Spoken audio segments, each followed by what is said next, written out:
Tatanungin po natin siya. Ito ha, magsilbing ano to, paalala po namin ito sa OWA para po sa mga nagtatrabaho sa abroad. Kasi ang atin po, iniiwasan po natin na mapahamak po kayo. Paano po mapunta kayo sa mga pasaway na employers? Katulad po nito. Hindi po tourist ang visa niya. Siya po ay talagang trabaho po at talagang yan lang po yung kanyang gagawin po. Magtrabaho bilang isang kasambahay.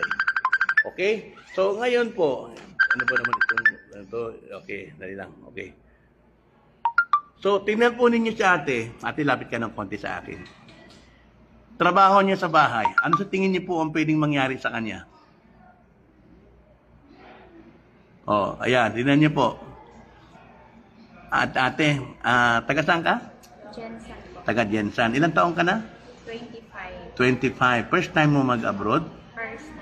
First time mo. Hindi ka ba natakot na ganyan ang itsura mo? Pupunta ka ng Saudi, magtrabaho ka sa bahay? Oo.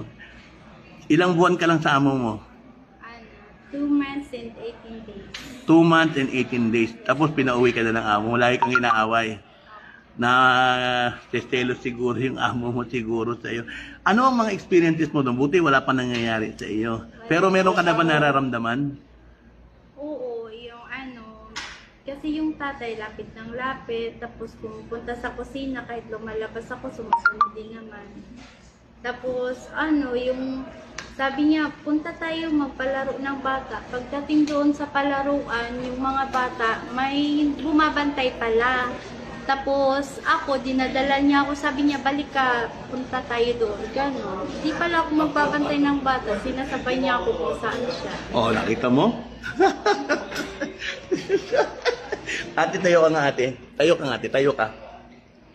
Nakita ninyo si ate. O, ayan o. Nagkatrabaho sa bahay. Diyos ko. Nakatahog pansin po sa akin ito si ate. Ate, ako'y nagtatakot para sa iyo. Real talk po tayo. Kasi alam ninyo, yung katulad po ninyo, na talagang, Diyos ko, takot talaga na talagang, Diyos ko, ako'y nagtatakot sa iyo. So, ngayon, bukod doon, ano pa yung mga naranasan mo? Yun lang. Tapos yun, pag umuwi, kasi pinauwi ng Pinauwi na ng amo. Opo, ng babae. Ay, oo, natatakot sa iyo, nagselos sigurado yun. Tapos sabi ng babae, balik ako ng agency. Pero sabi ng tatay, hindi daw ko payag. Uwi na ako ng Pinas. Kaya pinauwi ako ng Pinas. Hindi talaga sila papayag na ibigay ka sa iba. Kaya so ngayon ate, itong gagawin natin, ha? Okay. So, ate, ha? Tama na yung pag-abroad mo ng marami namang ibang trabaho. Wag na sa bahay, ha? Natatakot kami para sa iyo. Mabuti na lang, 2 buwan ka, 2 buwan ka palang mahigit, uwi ka na sa Pilipinas. Okay? Kaya yan ang isa sa mga mahirap ang Yan nga po, sa lahat po ng mga kababayan natin nanonood po, ayun 700 na nanonood sa iyo ngayon ng live natin. Oh, kita mo gaano kadami tao nanonood sa iyo ngayon. Ate, maawa ka sa sarili mo. Ayaw namin na isang araw maghihingi ka na ng tulong na ikaw ay minomolestya o ginagawa ng hindi maganda ng amo mo. Natatakot kami para sa iyo. Tama lang na nakauwi ka na sa Pilipinas at first time. Maraming trabaho na pwede mong gawin para ikaw ay maka-abroad uli. Pero never na. Ano bang tinapos mo, Iha? Senior high school. Senior high school ka. Huwag ka mag-alala. Kahit senior high school ka, sigurado ka naman may talent ka naman, may skill ka naman, di ba? So, ganyan. Oy, grabe naman si ate, bawal mag-diet sa maganda, ha kami ng pangit. Huwag naman ganun ate. Kaya lang, sinasabi ko lang sa inyo kasi itong mga ganitong mga itsura, pagkatrabahuhin mo sa bahay, Diyos ko nakakatakot. Di ba? Wala naman ako sinabing yung pangit hindi magtatrabaho. Wala naman ganoon. Kayo talaga. Kaya lang, mahirapan lang tayo kasi si ate ko may apil no? Ano ang apil niya eh? Oh, kailan ka dumating? Kanina? Kanina. So, naiwanan mo na yung arrival stamp mo? Pinakuha na.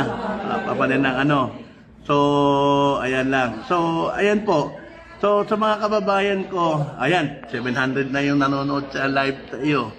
Sa lahat po ng mga nagtatrabaho, mga kababayan ko po.